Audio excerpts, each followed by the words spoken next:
Hello beautiful people, আসসালামু আলাইকুম। Welcome to my YouTube channel Nayan bike vlog. Hopefully আপনারা সবাই ভালো আছেন। তো আজকে দেখতে পাচ্ছেন আমার সামনে একটা আর বাইক আছে। এই বাইকটা রাজবাড়ি থেকে আসছে।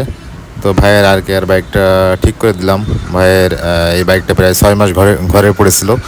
তো ভাইয়ের অনেক কিছু চেঞ্জ করতে হয়েছে। আপনার পিস্টন, তারপর ভালভ চেঞ্জ করতে হয়েছে, তারপর গ্যাসকিট, এরপর টাইমিং চেঞ্জ করতে হয়েছে, ফুয়েল পাম্প, তারপর ফুল ক্লাচ প্লেট যে সেট এটা চেঞ্জ করতে হয়েছে, বাটি সহ প্রেশার প্লেট। হ্যাঁ, তারপর ইঞ্জিনে হেডে মোবিল ওঠে না জন্য পিনিয়াম, হ্যাঁ, মোবিল পাম্প এই দুইটাই চেঞ্জ করা হয়েছে। পিনিয়াম ভেঙে গেছিলো।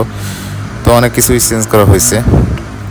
তো ভাই যেহেতু 6 মাস প্রায় গাড়ি ঘরে ফেলে রাখছিল, আর বাইকটা চলছে 35,000 কিলোমিটার।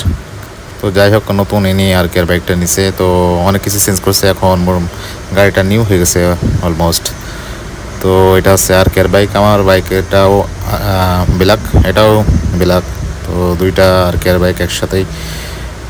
তো যারা বাইক সার্ভিস করাতে চান তারা মিরপুর 60 ফিট, মিরপুর 2, ঢাকা, এখানে আসতে পারেন। এটা সাপটা মসজিদের বা বেস্ট বাইয়ের অপোজিটে, ঠিক অপোজিটে। এছাড়াও আছে পাশে কোহিনী মোটরস, সেখান থেকেও সার্ভিস করাতে পারেন। কোহিনী মোটরস আছে বাইকের শোরুম, ওখান থেকেও আপনারা বাইকের সার্ভিস ভালোভাবে করাতে পারবেন। পার্টসও অ্যাভেলেবেল। ইভেন আমার কাছেও বাইকের সকল পার্টস, অরিজিনাল সকল পার্টস পেয়ে যাবেন। তো আশা করি ভিডিওটা ভালো লাগছে। ভিডিওটা ভালো like, share, comment and subscribe. Thank you.